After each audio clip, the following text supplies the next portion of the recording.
Welcome back to ROL Radio. Today we have former Invicta Champion and current UFC contender Felicia Spencer. Felicia started her martial arts journey as a small child with her two older brothers, but it was Felicia who made it into an amazing career. To a normal fan, Felicia's career seems like a whirlwind journey, but to Felicia, every one of her massive steps upward seemed normal and logical. Listen as Felicia talks about everything that led her to becoming one of the top female fighters in the world and ultimately fighting for the UFC Women's Featherweight title. Here is ROL Radio with the FEENOM, Felicia Spencer.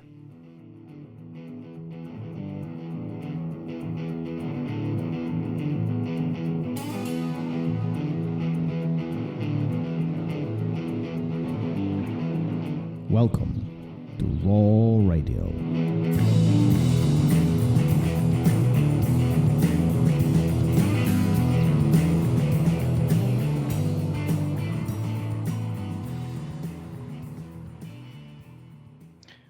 And we're live. Gary, how are you? I'm good. I'm great. I'm excited about today. We've got a lot of fun stuff to talk about with that. I think probably our most interesting guest so far. So I think we should get right to it. Felicia, welcome to the show. How are you? Hi guys, thanks for having me on. I'm doing great. Go ahead, Thomas. Go ahead. Good chatting with you, and I'm actually excited to hear this story. I'm positive there's a lot of people who will be listening who know who you are, but there are some who might not. Maybe they are living under the rock or somewhere. I don't know. But why don't you tell us very quickly who you are, what you do, and how awesome all this is? Thank you guys. Well, I'm a UFC fighter in the featherweight division. I've had 4 UFC fights now, and former Invicta champ. And my biggest fights were against Chris Cyborg and Amanda Nunes. So I'm definitely kind of known for the, for making it through fights with them. Honestly, it's kind of like my stake to hold.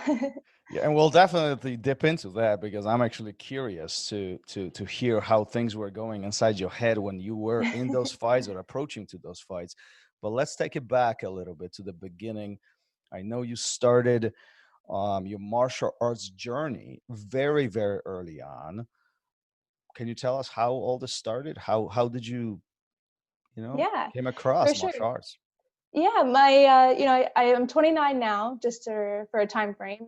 When I was 4 years old, my parents put myself and my 2 older brothers into Taekwondo, which was a common, martial art to do at the time, especially not many, no MMA gyms around. So that's how I got started doing Taekwondo. Eventually, I was introduced to Brazilian Jiu-Jitsu when I was 12, which was a huge turning point, in my martial arts career. And of course, other styles, made their way into my life as I got older with, kickboxing and Muay Thai, wrestling, all that. So yeah, that's kind of the time frame. It all kind of started there as just a little girl with 2 older brothers and kind of went from there. Yeah, I can only imagine your household. You just going on with your brother. Oh, I don't know. Like I know me and my sister, we fought all the time, constantly. And I didn't stumble upon martial arts until later. Maybe I was able to protect myself. But how was that? How was that dynamic with your brothers and all of you guys training? It was good. We weren't too abusive, but definitely, we have our little tussles pretty often. I was really, really close with my middle brother. I have 2 older brothers.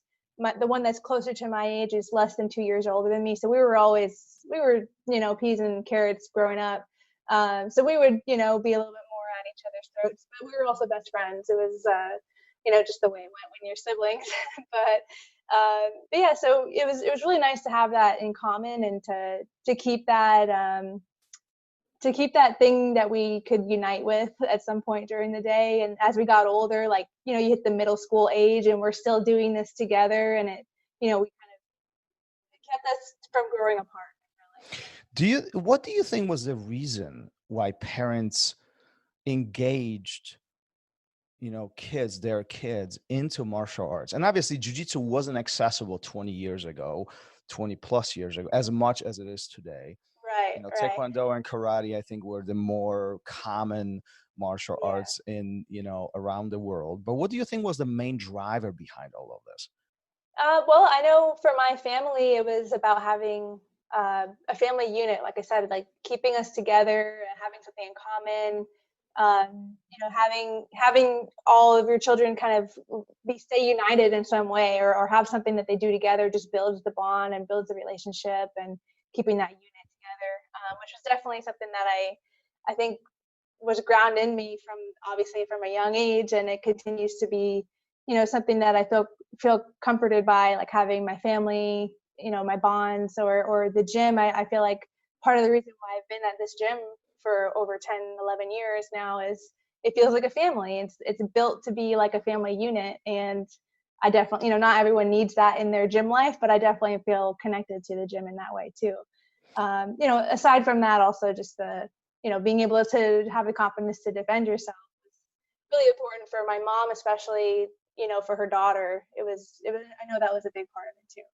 And we talked about that factor quite a bit on the show, females in general, knowing how to protect themselves, not only from a physical perspective, but also from a confidence level and all these Right. little aspects that go around this. Are you still close with your brothers, in I your adult am. life? Yeah. I mean, we don't live close together, but we when we are around each other, or when we communicate with each other, it's not like we're best friends anymore, but I know that they have the same feelings with each other as I do, that I know that the bond is still as strong as ever, and we would bend over backwards for each other, whenever one of us needs something. We know that the others are there for us, and that we're all going to help each other out. So, it's shown itself like that a lot in our lives. Do you think the beginning journey of the martial arts, Taekwondo, and then later in your teenage years, Jiu-Jitsu really had the significant impact on the bond that you have with your siblings? I feel like it has to have, but I guess I can't really describe my life without it. So I don't have like a placebo of not feeling that way, because I started so young. How could I say that it would not be different, or that it would be different if I didn't do jujitsu? But I feel like having that, like I said, that unity when you're so young, and just, even if you don't want to be there, like I know my oldest brother wasn't always, enjoying the moment of hanging out with his two little, his brother and sister, and then doing the martial arts. He didn't always like it, but I know, kind of like being forced to be in that environment, when you're there, you feel a lot better, and I know it grounds something in you. It really does. Even if they don't know it at the time, I just know it really does ground some kind of roots. So I feel like it has to have. Good for you, Gary. Don't you think this is like really impactful all across? I mean, from a family concept, there were so many families out there that struggle with that bond, that connection. And Felicia is talking about this being, I don't know if easy would be the word to describe it, but definitely is something cohesive. Yeah. Yeah, for sure. One of my favorite newer memories is hearing a big thud coming from the other room. And I was like, what was that? And my 7-year-old daughter was just like, don't worry about it. I just took Aaron down. And I was like, oh, that's amazing. So I know that they'll have that bond too. Does your oldest brother realize the magnitude of where you're at right now and what you've done with everything? Because I know that, you said they dropped out. Oh yeah, they like I said, they found their own path in life, which is great. I think they think I'm a bigger deal than I think I am. So, yeah, it's everyone that's around them they've converted into fans of mine, and it's just I think it's kind of crazy. Yeah, they're definitely my biggest fans. My whole family is. It's weird to call my family a fan, but yeah, they definitely understand what's going on and how big of a deal it is, and they've seen it come from just a dream, just a hope one day to be something with it, and they've seen it come to fruition. So they were Yeah, there all and along. I mean, you haven't had a ton of professional fights, right? I mean, how many total now? I'm 8-2, so Yeah, 10 10, fights. right? And that's Yeah. amazing to get where you're at in those 10 professional fights. I think is Yeah, phenomenal. relatively speaking, it's very little. Yeah. Well, not as a number, right? It is, Right, but right. I think if you look at the caliber of fighters that you've gone against, you can see why you're where you're at. and the shows that you put on. In those, so to go from zero professional fights to 7, really, right, is that jump. Was it a whirlwind for you? Did it seem like it was at a normal pace, or was it just something that felt kind of out of your control, maybe going too fast? I always welcomed how quickly it happened. For me, it kind of felt very comfortable and familiar, because every step of even like going from my amateur career, it always felt like the next step was a huge jump, Okay. So even though, like, relatively speaking, the jumps back then were nothing compared to the jumps now, but it always felt like a huge next step. So that feeling of rising to the occasion, even though it's not really that big of a deal for me at the time, it was. So what I'm kind of thinking of is my first 3 amateur fights were in the state of Florida, but after that I had to start traveling. So like the first time I left the state to fight, oh my God, that's crazy. I'm leaving. I'm going to New Orleans to have a fight as an amateur. Then the next fight was in Vegas for a Tough Enough tournament. So I was like, oh my, now I need to get sponsors to go to Vegas and fight at the fight capital of the world. So for me as an amateur, that was huge. Like, what an accomplishment. My whole gym was proud of me. Everyone was proud of me. And then I win that tournament. I get my Invicta contract. Like, that's the dream, right? My dream was to be in Invicta. So I did it, and that's the dream. I did it again. And then I think 3 fights in, that's when I start having, a real push for getting the title. And, before I knew it, I was fighting in the co-main event, and then I was the main event fighting for the title. So all these jumps for me felt huge. And then the UFC happened, obviously, and then Chris Cyborg happened. So all those jumps for me at the time were immense. Seeing a billboard of yourself for the first time, like all these things, just crazy. I mean, one would compare this experience over those few years, or those several years, as almost like winning a lottery. Huge changes, and fairly quick when you compare it to others, right? I mean, sometimes it takes a decade for others to achieve what you have achieved. At which point during your career, during your life, you knew that this is what you want to do? That's really, really hard to pinpoint, because the opportunities for women, or even for just the featherweight division, which is more of a shallow division, it's always been it's all more recent, so even though I was training, I was having, I was actually getting ready for my first fight. Must have been 10 years ago, actually. About 10 years ago. And like there wasn't a career opportunity for fighting. It was just something I wanted to do for myself, so I don't really remember at what point it was like, oh, this is the dream, is to be a UFC champion, because it wasn't an option. You know what I mean? So I just wanted to always take it as far as I could, and just see where things went, and always just kind of push the boundaries. But the boundary kept expanding. So as the boundary expanded, my dreams expanded. If that kind of and opportunities makes sense. presented themselves that never existed before, right? So right, exactly. you continue pushing that limit, right? So, but Right. even so, go back a little bit more. So why did you decide to do this? Like, in general concept, right? You're doing Taekwondo when you're 4, you're getting into Jiu-Jitsu when you're 12. Things are going on, you're becoming a young woman, and then one day you wake up, is like, you know what, I just want to beat some guys up. I want to snap some arms, I want to get some shoulders. Yeah. Like, at which point this becomes a passion? Well, martial arts was definitely a passion from my childhood. I taught. My life revolved around training, and I was teaching at my Taekwondo school. As a teenager, I was teaching Taekwondo, Jiu-Jitsu, that kind of thing. So the passion for the martial arts was always there. And then when I came to, it really switched when I came to Orlando to be a little more competitive. I think before I moved to Orlando in 2009, I had done one, maybe two grappling tournaments. So I wanted the competitiveness. I liked it. It was expensive. It is expensive. So it was limited to what I could do at the time. And when I started training at the Jungle, there were just different kinds of classes, and they really encouraged me to just try different things. Because like when I was in high school, I loved jiu-jitsu. I loved like fitness kickboxing, but I was like, you are not going to punch me in the face with a boxing glove. I'm sorry. That's not going to happen. Because my friends in jiu-jitsu, they would do the next class, which would be like an MMA sparring class. And I was like, yeah, deuces. See you guys later.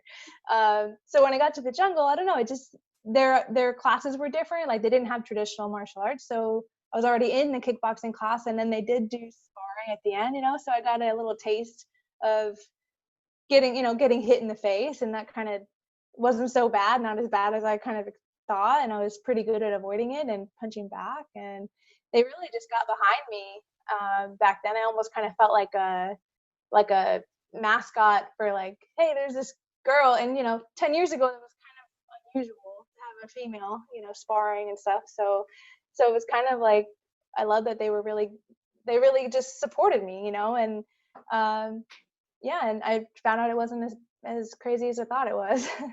What did your family think about all this? They, at first, I think my parents were maybe a little more worried, naturally, and mainly because they didn't really see what was happening, they didn't really know my team so well.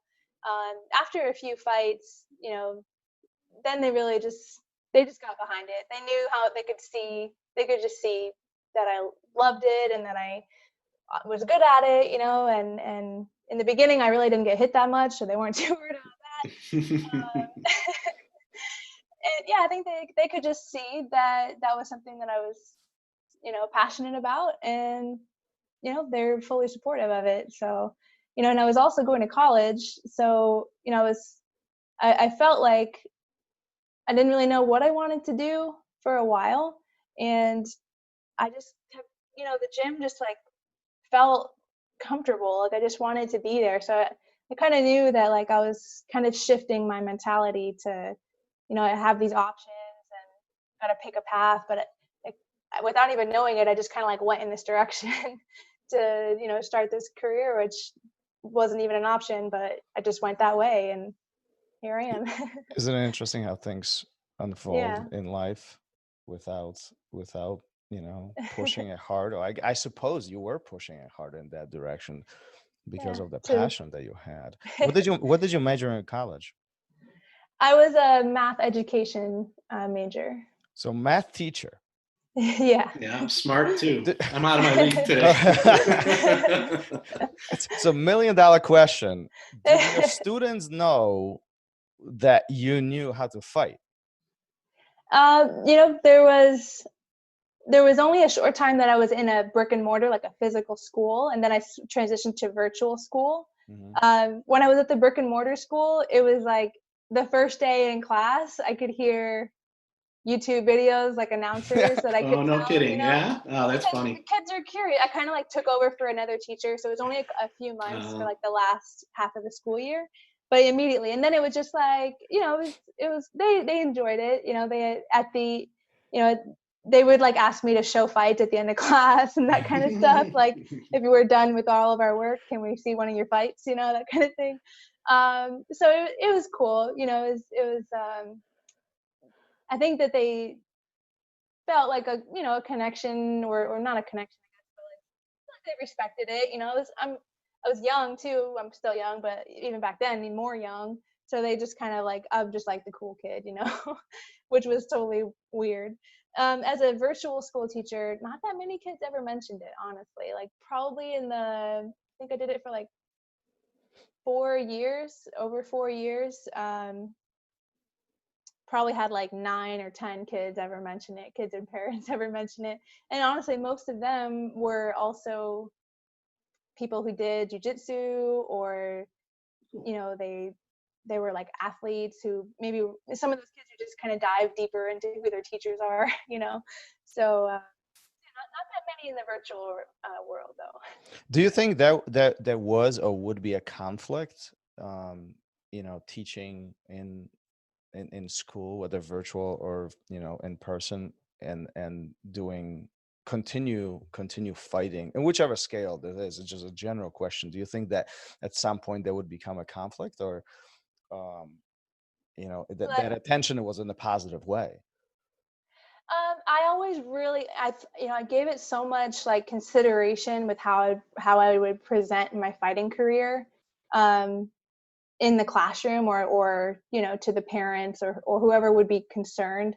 So in my virtual classroom, I had like a homepage, Miss Spencer's homepage, and then it's about you. And if you click through, if you're actually interested to know more about me, then I would kind of feed into, I'm a professional athlete. I always really try to promote that first, that it's a professional athlete, because that takes the stigma away, of the, it's not dingy. It's not anything to be frowned upon. It's, professional athlete first, which makes you think of, okay, this person's dedicated, they're healthy, they're, they work really hard, they understand sacrifice, all that kind of stuff. So that's always the first way I present it. And then, I explain that it's a lifelong journey to become a world champion and that kind of stuff. So I always invoke all the positive things before I actually reveal the word fighter, MMA, that kind of stuff. Because I feel like that's, it really does change the perspective that they have. And I always had positive feedback about it, since doing that. And that way the word fighter wasn't the first thing that they heard. It was always like a different look at it. So that was always important for me. Yeah. Do you think there was a negative stigma around that profession in general? I think less and less, but especially, in the beginning, it's definitely had a, just some of the personalities that are bigger, has a stigma, or, they're just, and I don't have any problem with fighters who kind of go the heel route, or who have a harsher background, or who are just harsher people.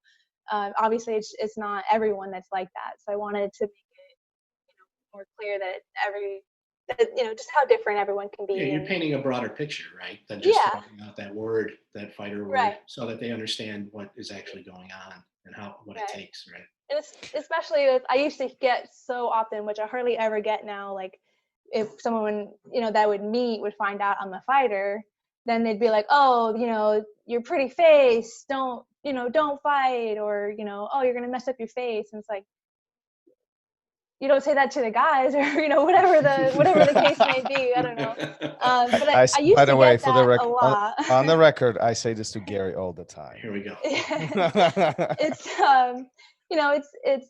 it's become less and less, and I don't know if it's just because of the scale that I'm fighting on. It seems like a more legit, that I'm making something of myself. But I really just feel like it's because people respect it more as a sport and not so much as just like backyard fighting, so. I think that's a serious topic in martial arts in general, especially in jiu-jitsu and MMA, since MMA kind of, it's intertwined with jiu-jitsu very directly, right? And because of what we do and how it's being done, that very intimate contact, that body to body contact, and obviously either from submissions, chokes, shoulder locks, and so on. And then obviously in MMA, full contact punching and kicking is allowed. Some of that might not be welcomed by others, especially if female does it, right? That preconceived idea of these professions fitting in these certain buckets and certain people not being able to do it. So my head goes off to you and you in particular, but any female who does any type of combat profession, because you guys are bringing the awareness to the simple fact that anybody can do this. And taking even further, I think every woman should know how to defend themselves. And it's difficult to defend yourself if you don't know what it feels like being in those positions. Wouldn't you agree? For sure. Yeah. It's, you have to know what discomfort feels like so that you can react when you are uncomfortable. Yeah, I think I agree with everything you said. It's, and it's not, it doesn't have to be, competing and fighting does not have to be for everybody. For me, I always really just strive to be open-minded about the possibilities for everyone, and everyone making their own choices and being happy with everyone else's choices, that especially when they have no impact on your own life, like a lot of other topics in the world kind of, I think about the same way. If The Rock wanted to play tennis, he could play tennis, like it would look weird, but what do I care, or whatever it is, he could do ballet or something, it's his life. He can do what he wants, whether he fits the look of it or not, yeah. Yeah, I think it's, and you're still breaking down doors at this point. And you're not finished. It wasn't that long ago, 6-7 years ago, maybe, where Dan White said that's never going to happen in the UFC. Right. And then boom. And now, Thomas and I were talking earlier, now you look at some of the female fighters, and they've gone, the qualifiers are gone. They're not in the top 10 women fighters. Some of them are moving over to the top 10 pound for pound. And you've got 8 Right. guys in there, and then it's sprinkled with women. And Right. I think it's, I think it's going to keep happening more and more. It's not going anywhere. The quality is just amazing. I'm watching your fights, preparing for this. It's not an other anymore, right? Does that make sense? It's part of the game. So right. And with how many females have headlined the UFC this year, it's definitely. I feel like, especially in the UFC, or in MMA in general, I should say, even Bellator, PFL, they feel like they're playing an equal playing field, across the board now. So. And one would say that you guys actually have an easier route, if you will, because there is the saturation of people in the weight division is much smaller, right? I mean, how many women are in your division? Yeah, not and many, if you compare especially that in the to UFC. Right, and if you compare that to a man division, I mean, right. It's I don't know the numbers, but times 10 more. I mean, right? So I would totally agree with that. Yeah, there's definitely, with just how the sport is, naturally, I feel like more boys and men would be drawn to that sport. So it makes sense that, there's going to be a lot more men to compete with, which definitely, especially with the women having a little bit, a lot less competition, I would agree that the path is quicker to the top, especially like with my division. It's very young in development. So I knew, like I said, and I welcomed the quickness that my career, came up with. It's a little bit reminiscent of like when the UFC started, where it was kind of chaotic and the skills were like hit and miss, like some people were really, really good. Some people were really, just tough, or, it's the development of those divisions happened in the 90s, early 2000s, and the women's divisions kind of played catch up a lot. So you can see, in the size of the division and everything else that, kind of comes from that. And you hit on something interesting. Have you ever thought about this, that you are playing a significant role in building women MMA as we speak right now? Because your name is playing a significant role in all of this, and you are part of building this up to what it will be 10 years from now. It's really nice to hear that. I thinking about it, I feel like, I teach before COVID, I would teach the kids jiu-jitsu program at our gym, and seeing those young girls, so passionate and so tough and so talented, and kind of looking up to me, their parents would talk to me about how much they kind of look up to my career and me, I can definitely see that my performances, my career, but also what I'm leaving behind me in the gym, and with other young girls and stuff. I feel like I'll see some of their names come in the future. So you mentioned that the path on average, it might be a little bit quicker, maybe not easier, but quicker, right? Because of the saturation of individuals within the weight class. But there's the other side of all of this. That also means that you don't have as many women your size to train with. So how do you prepare yourself for these fights? And we recently spoke, with a couple other women, and they essentially expressed that as not necessarily an issue, but it is something to adjust to, right? So, and you are taking it to the next level. You are a professional. You're getting paid. Somebody's signing a check for you to show up and perform. How in the world do you get ready for something like this? Do you seek out training partners? Do you have training partners, or maybe you just simply don't care whether they are male or female, and you just I'll send Gary. You can beat him up every day. Yeah. Unfortunately, I'm a little out of her weight class. That's all right. I don't go, I'm not real good at seeking out people to train with. I probably should be better at that, with bringing people in or going. I don't venture out to other gyms very often, and I always want to, but something just keeps me home. I don't know.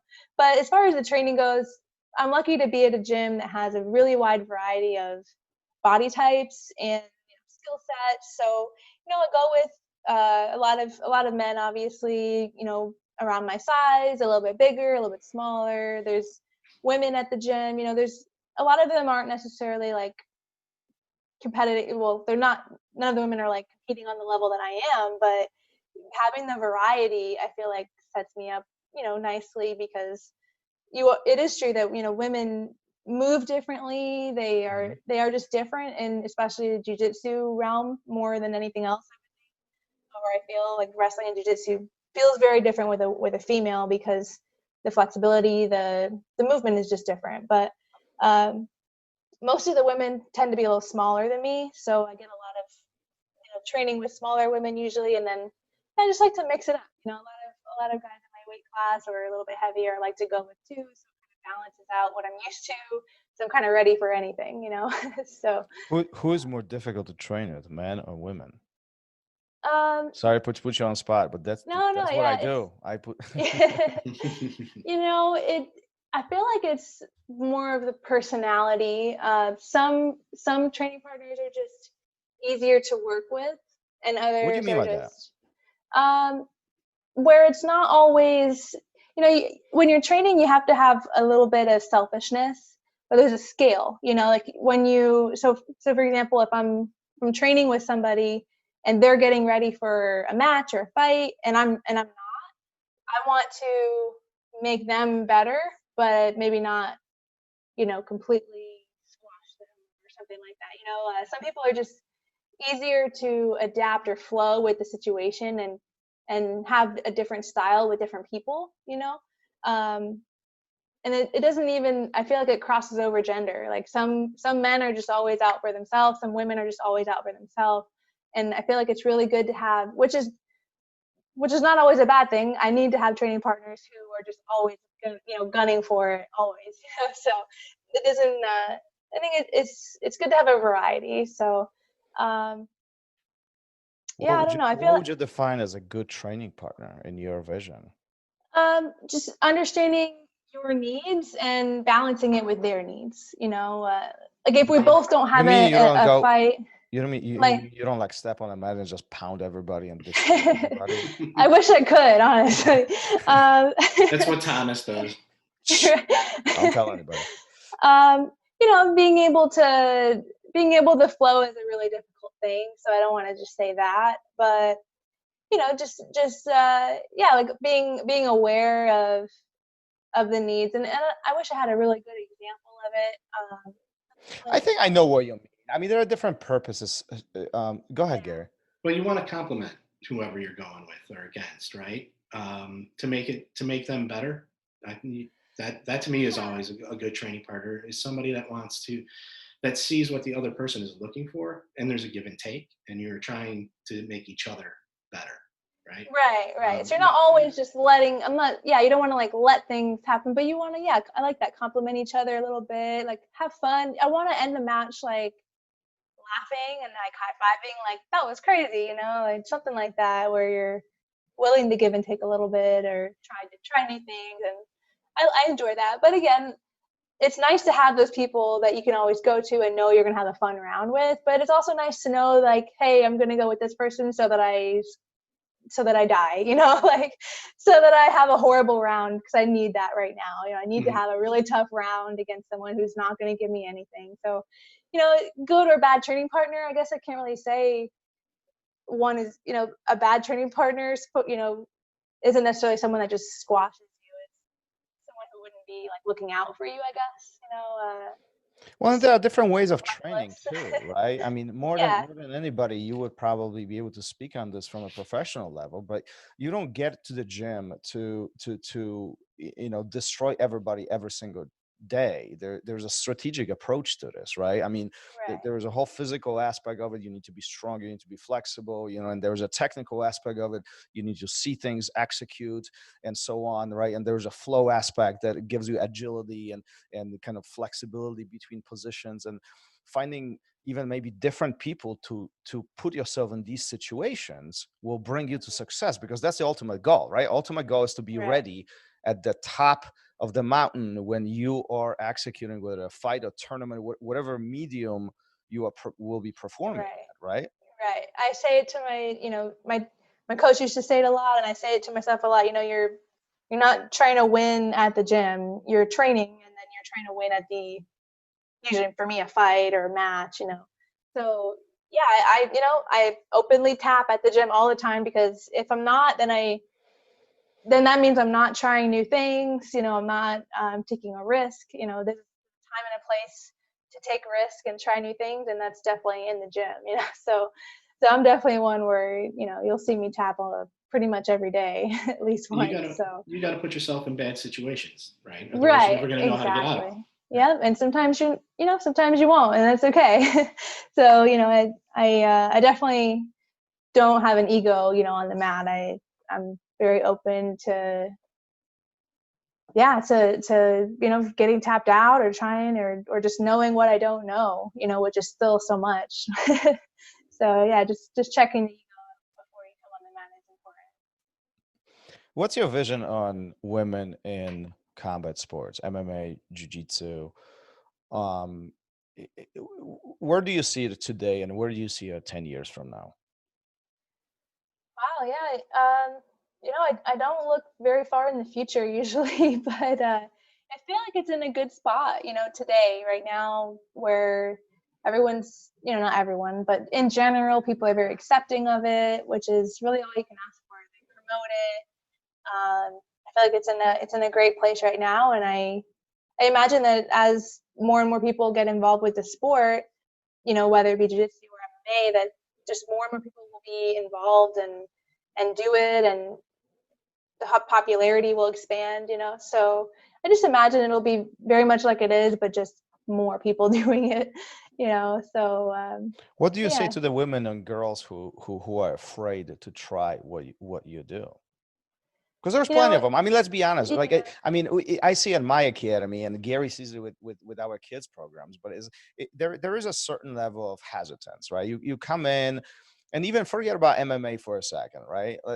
Forget about the professional side of all this. But you come in and you want to learn self-defense, and self-defense on a very basic level. You have to come into the room likely 75% AD, sometimes even 100% full of guys.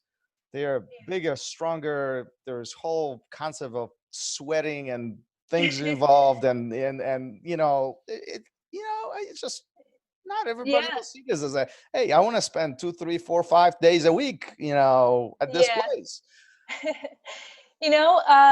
I it struck me when I was a young adult, around 19 or 20, that other women my age or older would feel really uncomfortable coming into a gym, because like I said, I grew up doing it. I was 12 when I started jiu-jitsu. It wasn't weird, and then I realized, like, oh wow, yeah, if you never did this must feel really uncomfortable and be just hard to start.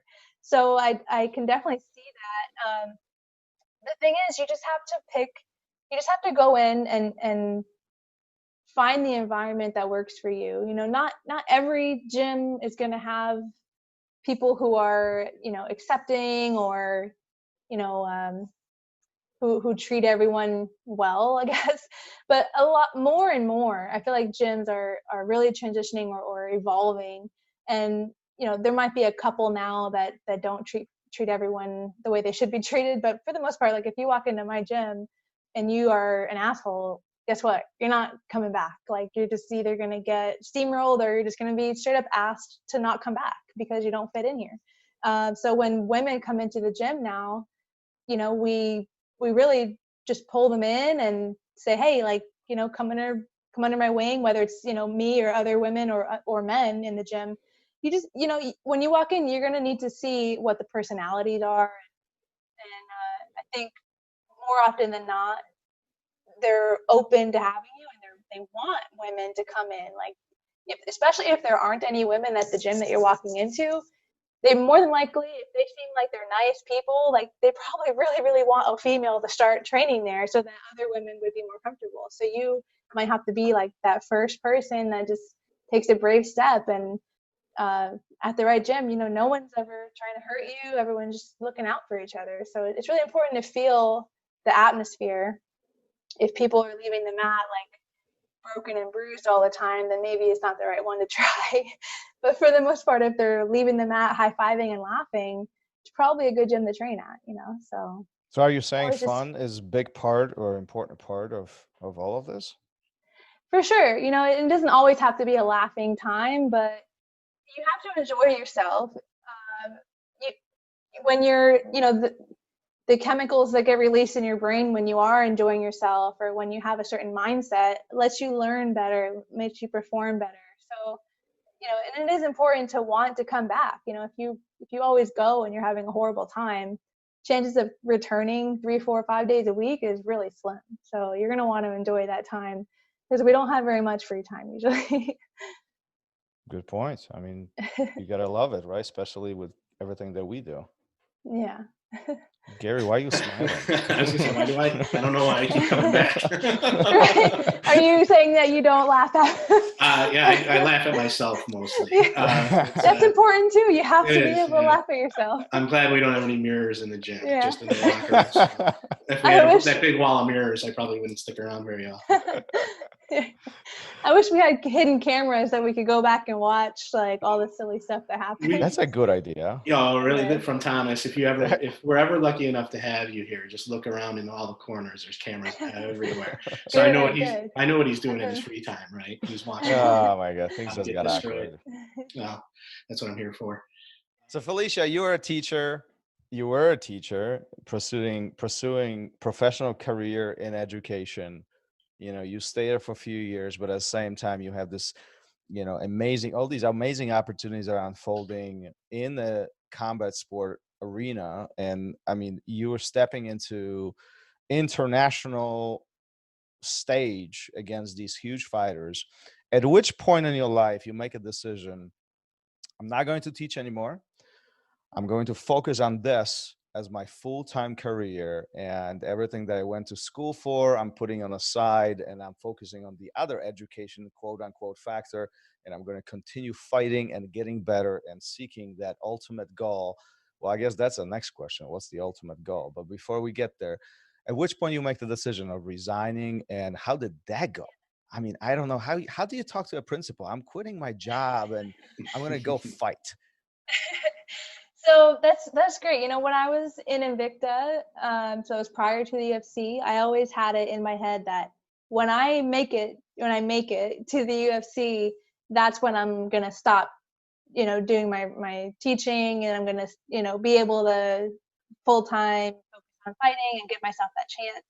And then when it happened, like when I got signed to the UFC, you know, obviously there's a pay increase for fighting for the UFC, but, you know, I wasn't making like the beginning fights, you know, you're not like promised a huge amount of money. And I had a good job, you know, I'm a teacher, get benefits. So for me, being a very like rational person, I feel like I was like, I just can't bring myself to pull away from the stable job that I have, the stable, you know, income, and you know, I'm thinking about my future all the time, you know, like I want to have myself set up well. So I just couldn't bring myself to stop teaching when I got signed to the UFC, because I just wasn't confident that my next steps would be able to be enough, you know, and even the division, you know, so like is the division even going to stick around? You know, it's still very uneasy. position that it's in.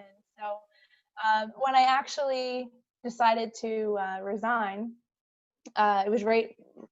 The timing of it was crazy because like right when COVID was starting, I signed my contract to fight Amanda Nunes, the champion. And at that point, I was like, okay, for this fight camp, I just want to see what it's like to not have a full-time job and full-time train at the same time. You know, I wanted to see what it felt like and see how it went. So at that point, I put in a leave of absence. So like I was going to do 6 weeks and then make a decision after the fight. At that time, I was supposed to fight on May 9th. And I was going to decide whether I was going to come back after. So come up to the beginning of May and my fight got canceled. It got pushed back to June. I just decided to go ahead and resign. And honestly, all my principal, all my peers, you know, my coworkers, they are like my family. Like they think I'm a bigger deal than I really am. You know, they love it. They You don't think you're a big deal? I feel like it's, I don't know. I feel like they are really, they were really so supportive. You know, they all bought Fight Pass. They all ordered shirts and headbands from me.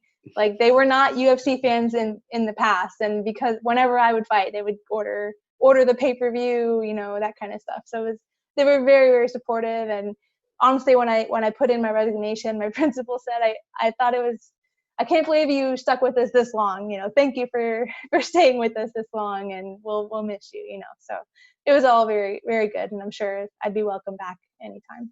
Good for you. I mean, those are great relationships to have. Yeah. And such an amazing support from the other professional side, right? Yeah, it was really awesome. I wanted to ask real quick so you resigned for that camp, and then the fight gets pushed back, and you end up training for no audience, right? Right. And how different was it from what you thought you were heading into what it actually became? You know, I have this tendency of just setting like not like low expectations, but like no expectations so that I'm not unprepared. You know, I don't have like this is how I think it's going to be, and then it's different. So now I'm thrown off, you know, like I don't have any pre-fight rituals. I don't wear a certain pair of socks or listen to music before I fight. Like, all right. She's froze. I'm going to be really thrown off. You know, I'm going to be really, really thrown off, and it's just going to affect me. So I was, it says my connection is a little unstable. Did that? That's all right. I can, yeah, we just missed a little bit of it. I can fix it. It's no big deal. Okay. Yeah. It might be on my end. Anyways, so, you know, in my head, I was kind of looking forward to this new experience of no audience, you know, fighting in the Apex. And especially with training during COVID, when I would go to the gym, it would be just me and the couple of people that I would train with, no one else in the building. So it's dead quiet, you know. Sometimes we would actually turn off our music so that we would kind of experience quiet while we're training. Like we don't ever do that, you know. Do you guys listen to music while you train? Right? Like it's very normal. So we're like, let's try shutting it off and just see how it feels, because then you can hear the footsteps, the breathing, everything, the bodies when they touch each other. You can hear it all differently. So it was really interesting to prepare for it, and I felt like it would just feel like a more normal session. You know, like the fight would feel like a regular, you know, Friday afternoon sparring session. You know, so I was expecting it to really play to my favor with how I felt. In the actual moment, I don't think it felt very different. You know, I still have Amanda Nunes across the cage from me one way or another. So, so yeah, I don't think it played as much of an impact as I thought it would, but leading up to it, it certainly made me feel comfortable with the idea. So nice. So I'll put you on a spot now. Okay. Forgive me, but I kind of like doing this. And what was the toughest fight that you've had? Regardless of the result, I'm wondering what your definition of toughest fight is, and which one it was. You know, I would have to say this last fight was the toughest, and the reason you know, aside from being probably the toughest opponent, I felt like I was also I was kind of battling myself at the same time. Like I hadn't experienced some of the inner dialogue or what was going through my head was unfamiliar during this last fight. You know, maybe it was just, I don't know what it is, honestly. I started to doubt myself a little bit. You know, I started to have like these, I don't, you know, a lot of time I don't remember a lot, whether it's this fight or a fight that went really well. I don't always remember a lot about what happens or what's in my head, but I do remember feeling like a lot of like negative feelings in my head during this fight, which was really hard to look back on, you know, because I strive to just be like someone who's unbreakable mentally. And I felt like, not that I was broken, but that I was thinking things that I would never want to think during a fight. Why do you think that was going on? It's really, really hard to say. I really Was don't this know. during the fight or prior to the fight? No, I was great prior to the fight. No, during the fight, that's what I mean. Like I had thoughts about like my performance and like what could be like in other tough fights. I would really always be like, oh, I'm in it. Like I'm still here to win, or you know, I'm making adjustments and just very like focused on the task at hand. And I was during this fight too, to some degree, but more than any other fight, I had like just like thoughts that would creep in that were just not, they weren't helping me. You know, they weren't like helping me think about where I'm at, what I'm doing, what to do next. It was just kind of like a little bit of like a cloud that sunk into me that just made me feel a little bit uncomfortable, you know, and just not. Do you think that had something to do with the end result?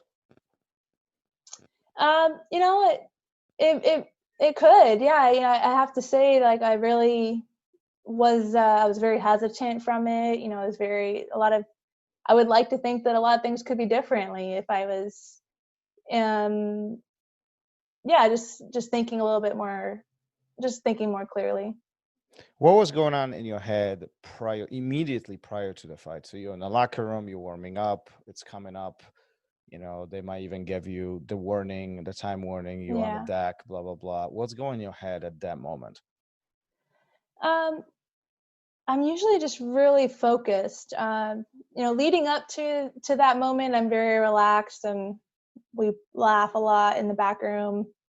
Usually right before I walk out, you know, I pace a lot. I'm just like focused and like I just want to kind of get it done. So it was really familiar. Everything leading up to the fight was very kind of normal. Like I just get, you know, I just want to bounce around and just want to like go out there and I really just want myself to do my best. Like I'm just like, okay, just like go be you, kind of have fun, you know, like kind of stay loose and take what's yours. You know, I always feel like I'm always going to win every fight that I go into. Hope, you know, naturally that's the competitive side of me. So it's like, okay, gotta go take what's yours, you know, gotta go win. And so it all felt pretty normal leading up to it. Gary, don't you think we are talking about different level of focus and different level of determination here? I mean, I can't, I've never been in that position. Let's be honest. Like I've never No, been there's UFC. Like, I mean, it's, you know, all jiu-jitsu tournaments don't compare to any of this, right? So this is a very different level from a pressure perspective.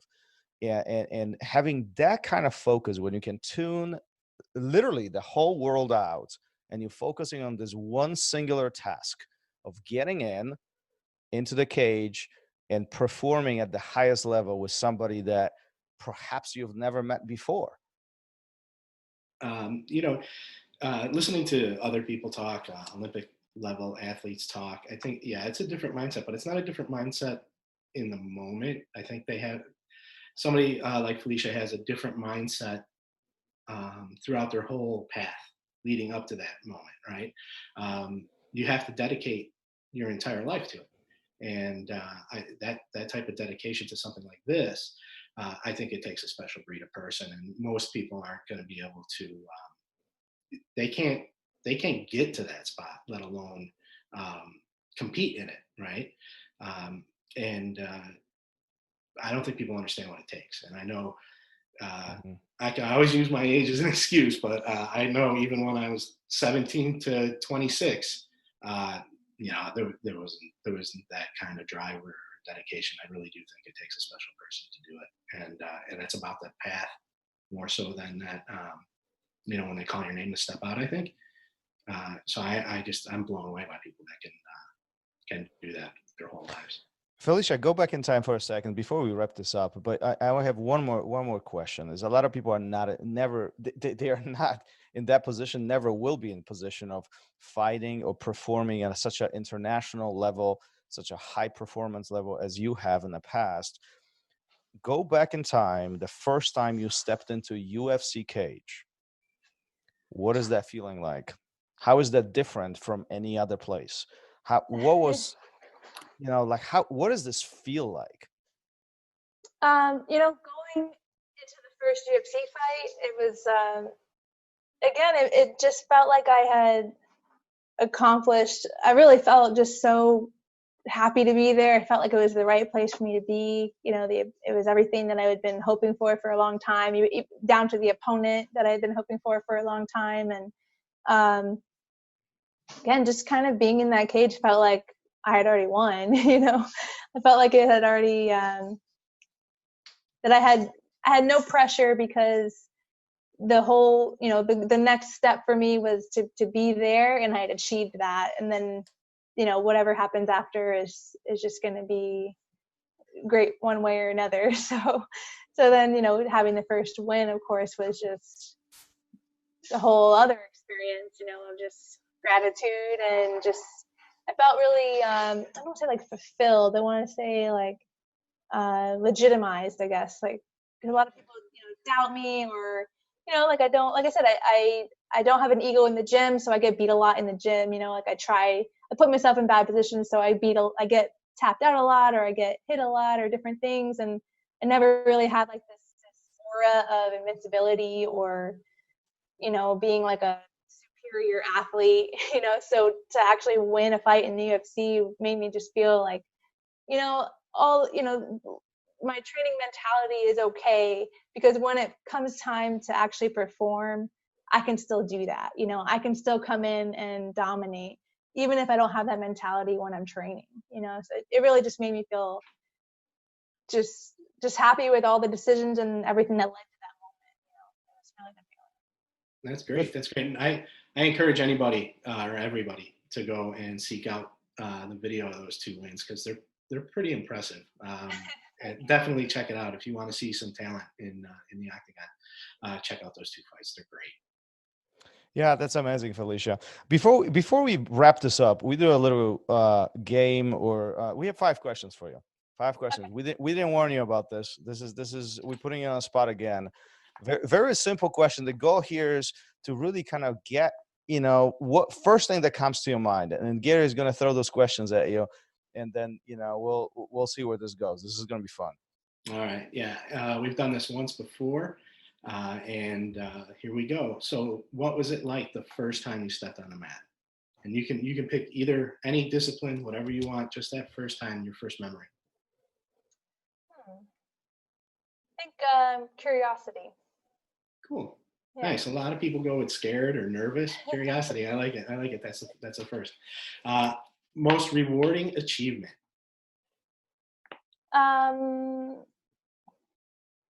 MMA related, winning the Invicta title. Yeah. Nice. Yeah. That's great. And have you ever, this is one people give longer answers for usually. Have you ever wanted to quit? I can't say that I have.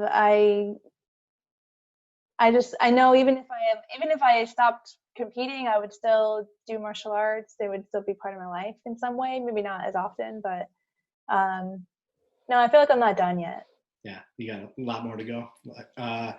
Describe the feeling when you received your black belt. And I think this one's a little different because most of the people we talk to are strictly jiu-jitsu.